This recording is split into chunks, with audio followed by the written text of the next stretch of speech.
എല്ലാവർക്കും സ്വാഗതം. ഇന്നൊരു ചിക്കൻ ഡിഷ് ഉണ്ടാക്കാമെന്ന് വിചാരിച്ചേ. എല്ലാവരും റെസ്റ്റോറൻറ്റിലൊക്കെ പോയി കഴിച്ചിട്ടുണ്ടാവും. Dragon chicken. അത് നമുക്കിപ്പോൾ വീട്ടിലും ഉണ്ടാക്കാം. അതെങ്ങനെയാണെന്നൊന്ന് നോക്കാം.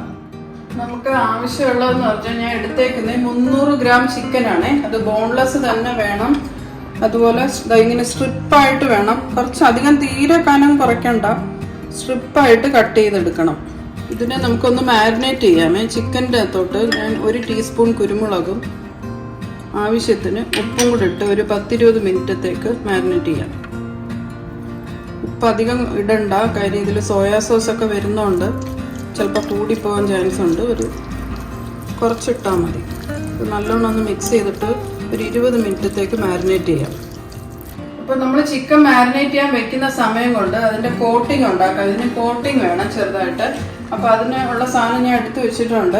ഒരു 1/4 കപ്പ് മൈദ, ഒരു 3 ടേബിൾ സ്പൂൺ കോൺഫ്ലോർ, 1 ടീസ്പൂൺ കുരുമുളക്, 1 ടീസ്പൂൺ സോയാ സോസ്, 1 മുട്ട. ഇതിൻ്റെ കൂടെ ആവശ്യത്തിന് കുറച്ച് ഉപ്പിട്ടാൽ മതി. കൂടിപ്പോരുന്നത് നേരത്തെ പറഞ്ഞ പോലെ സോയാ സോസ് ഉള്ളതുകൊണ്ട് നോക്കി ഇട്ടാൽ മതി. ഇതിനെ ഒന്ന് നല്ലോണം മിക്സ് ചെയ്യാം. ആവശ്യമുണ്ടെങ്കിൽ നമുക്ക് കുറച്ച് വെള്ളം ഒഴിക്കാം. ഞാൻ കുറച്ചുകൂടെ വെള്ളം ഒഴിച്ച് ഇത്രയും ആക്കിയിട്ടുണ്ട്. കുറച്ചുകൂടെ ലൂസാക്കി. ഇതാണ് കൺസിസ്റ്റൻസി. ഇനി നമുക്ക് 20 മിനിറ്റ് കഴിഞ്ഞിട്ട് ഇതിനകത്തോട്ട് ചിക്കൻ ഇടാം. ഇപ്പോൾ ഒരു 20 മിനിറ്റ് കഴിഞ്ഞ് നമ്മുടെ മാരിനേറ്റഡ് ചിക്കൻ ഇരിക്കുന്നത്. ഇത് നമുക്ക് ഇതിനകത്തോട്ട് മിക്സ് ചെയ്യാം. എല്ലാം നല്ലോണം ഒന്ന് പിടിക്കട്ടെ. ചൂടായ പാത്രത്തിലോട്ടെ ഞാനിവിടെ ഒലിവ് ഓയിലാണ് ഉപയോഗിക്കുന്നത്. ഒലിവ് ഓയിലോ സൺഫ്ലവറോ ഉപയോഗിക്കാം. വെളിച്ചെണ്ണ ഉപയോഗിക്കണ്ട. വെളിച്ചെണ്ണയുടെ ആ ഒരു ടേസ്റ്റ് നിൽക്കും. എണ്ണ നല്ലോണം ചൂടായി കഴിഞ്ഞ് ഇനി നമുക്ക് ഓരോ സ്ട്രിപ്പായിട്ട് സെപ്പറേറ്റ് തന്നെ ഇടണേ. ഒട്ടാൻ പാടില്ല. പൊരിക്കാൻ ഇടാം.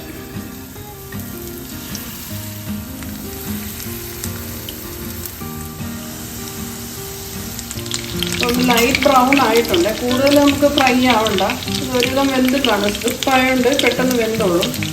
അപ്പം നമുക്കിതിനെ ഒന്ന് കോരിയിട്ട് ബാക്കിയും കൂടെ ഒന്ന് ഫ്രൈ ആക്കി എടുക്കാം. നമുക്കിത് എല്ലാം കൂടെ റെഡിയാക്കി എടുക്കാൻ വേണ്ടി ഒരു പാത്രം ചൂടാക്കാൻ വെച്ചിട്ടുണ്ട്. അതിനകത്തോട്ട് നമ്മൾ ചിക്കൻ ഫ്രൈ ചെയ്തതിൻ്റെ ബാക്കി എണ്ണ എടുത്താൽ മതി. വേറെ എണ്ണ എടുക്കേണ്ട കാര്യമില്ല. ആ എണ്ണ ഇതിനകത്തോട്ടൊന്ന് ഒഴിച്ചു കൊടുക്കാം. അപ്പോൾ എണ്ണ ചൂടായി കഴിഞ്ഞാൽ അതിനകത്തോട്ട് ഒരു 7 അല്ലി വെളുത്തുള്ളി നല്ലോണം ചോപ്പ് ചെയ്തത്, പിന്നെ ഒരു ചെറിയ കഷ്ണം ഇഞ്ചിയും ചോപ്പ് ചെയ്തത്. ഇത് രണ്ടും ഇട്ടൊന്ന് ചെറുതായിട്ടൊന്ന് വഴറ്റാം. ഒത്തിരി ഒന്നും ഫ്രൈ ആവണ്ട. ചെറുതായിട്ടൊന്ന് ഒരു നല്ല മണം വന്നു തുടങ്ങി. അതിനകത്തോട്ടൊരു 3-4 പച്ചമുളക് നീളത്തിലരിഞ്ഞത്. ഇത് എരിവ് നോക്കിയിടണം. ഇതിലോട്ട് 1 ടേബിൾ സ്പൂണ് സ്പ്രിംഗ് ഒണിയൻ്റെ വൈറ്റ് പാർട്ട് ഒരു ടേബിൾ സ്പൂൺ എടുത്തിട്ടുണ്ട്. അതുകൂടെ ഇടുക. ഇനി ഒരു മീഡിയം സവാള ഞാൻ ഇങ്ങനെ കുറച്ച് കട്ടിക്ക് എടുത്തിട്ടുണ്ട്. തീരെ തിന്നാവണ്ട. ഒരു മീഡിയം സവാള ഉണ്ട്. ഒത്തിരി ഒന്നും വേവണ്ട. ചൈനീസ് ഡിഷായതുകൊണ്ട് ഒത്തിരി കിടന്ന് വേവണ്ട. ചെറുതായിട്ടൊന്ന് വാടിയതുള്ളേ. അതിനകത്തോട്ട് ഞാൻ ക്യാപ്സിക്കത്തിൻ്റെ 3 കളർ കിട്ടിയിട്ടുണ്ട്. ഒരു 1/4 കുറച്ചെടുത്താൽ മതി. 3 കൂടെ ഉള്ളതുകൊണ്ട് കുറച്ചെടുത്താൽ മതി. ഒരു 1/4 ഭാഗമാണ് എടുത്തേക്കുന്നത്. അത് നീളത്തിലരിഞ്ഞത് ഒന്ന് ഇട്ടെടുക്കാം. ഇത് ഒരു ഹൈ ഫ്ലെയിമിൽ തന്നെ ചെയ്യണം. ഇത് ഒന്ന് ചെറുതായിട്ട് വാടി. അതിനകത്തോട്ട് നമുക്കിനി സോസ് എല്ലാം കൂടെ ഒഴിക്കാം. 1 tablespoon soya sauce, 1 tablespoon red chilli sauce, 1 tablespoon tomato sauce, 1 teaspoon വിനീഗറും കൂടെ വെച്ചു. ഇതിനകത്തോട്ട് നമുക്ക് 1 ടീസ്പൂൺ ഹണിയും കൂടെ ഒഴിക്കണേ. അത് എരിയും പുളിയും എല്ലാം ഒന്ന് ബാലൻസ് ആവാൻ വേണ്ടിയാണ്. ഇനി നമുക്ക് ഇതിനകത്തോട്ട് ഇടേണ്ടത് നമ്മൾ ചിക്കൻ ഫ്രൈ ആക്കി വെച്ചേക്കുന്ന ചിക്കനാണ്.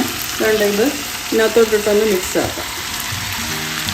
നമുക്ക് കുറച്ച് ഉപ്പും കൂടെ ചേർക്കേണ്ടി വരും. ഒന്ന് നോക്കിയിട്ട് ഈ സമയത്ത് ഉപ്പും കൂടെ ചേർത്ത് കൊടുക്കണം.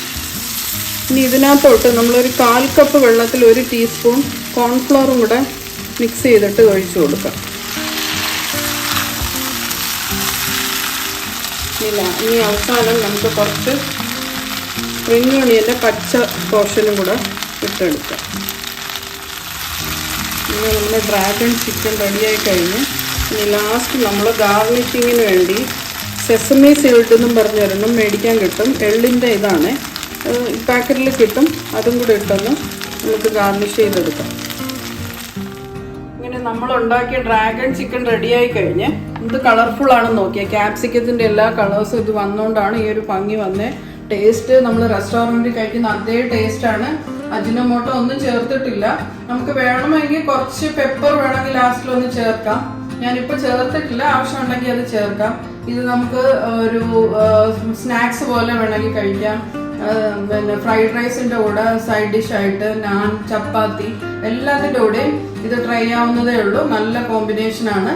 അപ്പം ഈ ഒരു റെസിപ്പി എല്ലാവരും ഒന്ന് ട്രൈ ചെയ്യണം. ഇനി നല്ല വീഡിയോസുമായിട്ട് ഞങ്ങൾ ഉടൻ വരുന്നതായിരിക്കും. ബൈ.